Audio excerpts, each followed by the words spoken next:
Bulletcast for life.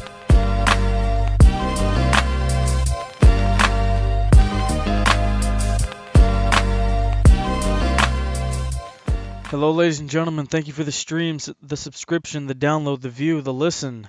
I'm your host, Philip Antoine, and yes, I am the Pod Father. Welcome to another Black Power ranking. But before we get into this Black Power ranking, I want to address the Leo Rush tweet about Emma's release from the WWE, or as Kurt Angle says, WWE. I kind of addressed it already on the regular episode of the Bulletcast. It's up now, the 40th episode, 40 weeks straight. I've been doing this on the grind. But Leo Rush, he's gonna have to earn my respect again to get back on this power ranking system. I mean, I don't think he should be like blacklisted in the locker room or anything like that. But you don't go around doing that about people who get released. I understand it was a joke, but you gotta. I mean, you just got there, kid. You're gonna have to really, really be careful back there. Really dot your I's and cross your T's. All right, but moving on, let's get into the Black Power ranking. So we got 4 of them this week. Number 4, The New Day. I mean, their skit on SmackDown was simply hilarious. I loved it. I loved everything about it. Xavier Woods, Jimmy Hart, Kofi Kingston, Brother Love, Bruce Pritchard, and then Big E, Akeem the African Dream. That was hilarious. I I haven't heard about Akeem the African Dream in many years. That it was a little bit of a nostalgia act in a way, just seeing those costumes and those colors back on the back on WWE television. But obviously Big E did lose to Rusev on SmackDown, but just the whole skit of what they did. I mean, I love New Day. It took me about 6 months to get used to them, and it took me 6 months to like them. I mean, the first 6 months I did not like the New Day. I did not care, but they won me over.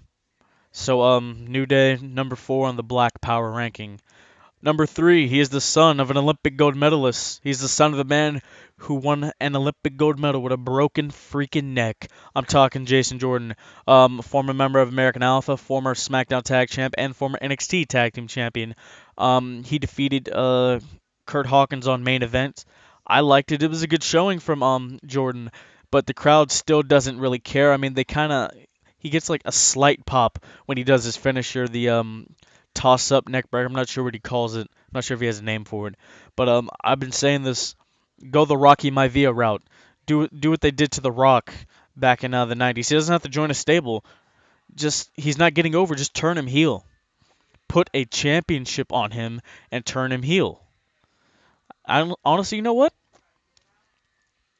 I think they got away from the whole Jordan Miz thing. But what they could do, they could revisit that. But Miz is so hot right now. Honestly, I'd like to see Miz go back to SmackDown with the WWE title. That's a topic for another time. What you do, you have Jordan get back in the program with the Miz.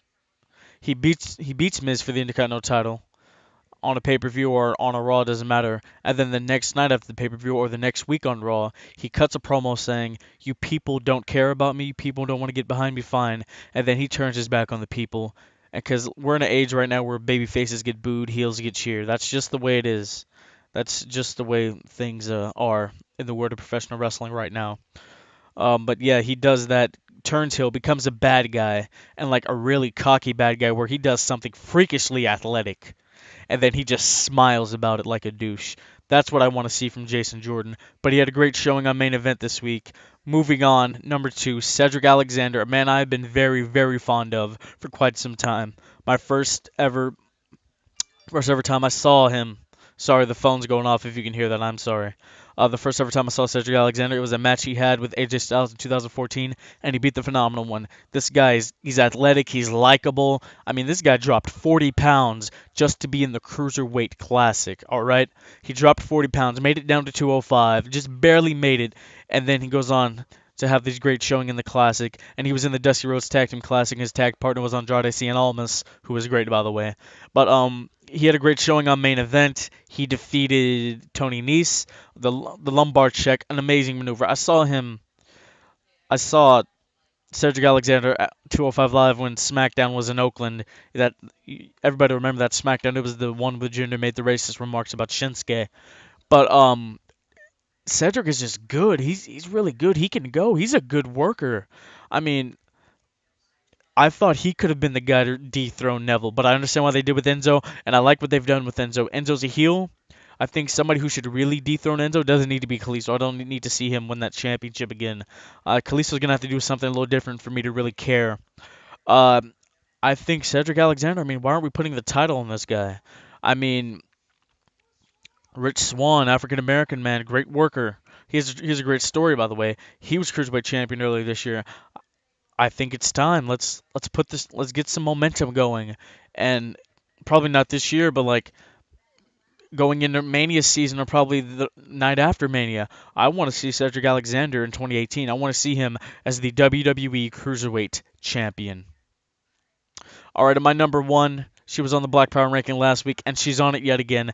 Alicia Fox. Alicia Fox, what she did on Raw, I think she may have stumbled over her line, but that doesn't matter. She came out there with the megaphone and the captain's hat, since she is the captain for the Women's Raw Survivor Series team. She said, "This is your captain speaking." I thought that was clever. I liked it. I liked the way she delivered it. Alicia Fox, very underrated. I mean, come on, she's the first ever African American Divas champion. But I do like Alicia Fox, and I think honestly, since Emma's gone, I'd make Alicia Fox the sole survivor. I'd make her the sole survivor for the Raw Women's team, and I'd put her over. Vince likes to shake things up again. He likes to be predictable. Let's get predictable. Let's really get predictable. I mean, not predictable. Let's get unpredictable. I'm sorry. Let's be unpredictable, and let's make some things happen here, ladies and gentlemen. I wanted to keep the Black Power ranking really short this week. The modern day Mamba Raja has just gotten off of work and he's like to go to sleep and whatnot. But I'd like to address something real quick. I was on Twitter earlier this morning and I've tweeted it out on Bulletcast. It's been put on our Instagram. It's been put on our Facebook. Instagram is the Bulletcast. Twitter at Bulletcast, Facebook Bulletcast. Ladies and gentlemen, on January 4th, the birthday of the modern day Mamba Raja, ladies and gentlemen, the quote-unquote six-star man, Kenny Omega, will be facing none other than the GOAT, the legendary Lionheart. Ladies and gentlemen, Y2J Chris Jericho will be making a return to Japan to face Kenny Omega at Wrestle Kingdom 12. This news is major. I mean, it's awesome. It's something I never thought I'd see. I mean, Jericho was a guy who in 2016 had a career renaissance. He got a piece of paper over with the crowd. I mean, I'm a man in my 20s, and I went around telling people, you just made the list, because Jericho got it over, and he made it so entertaining.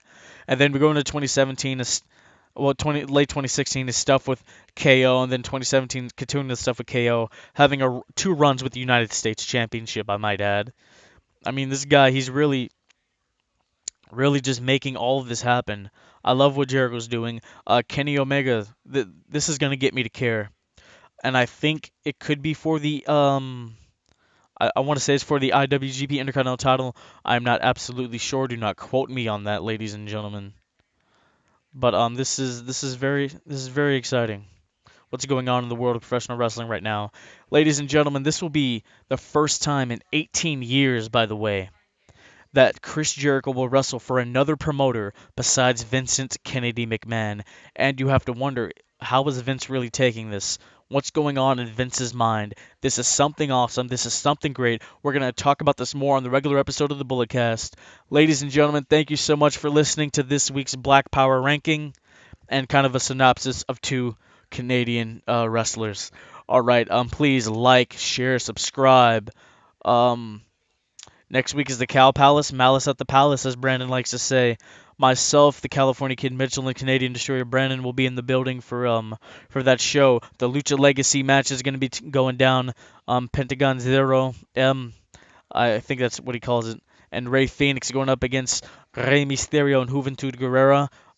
Tessa Blanchard, Brian Cage, Matt Cross, the world's cutest tag team, Joey Ryan.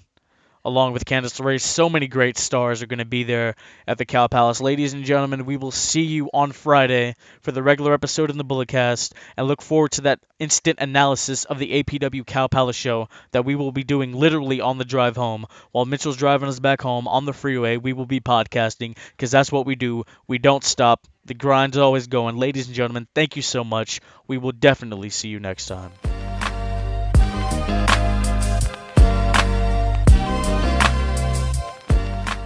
This has been the Bulletcast. Thank you for listening.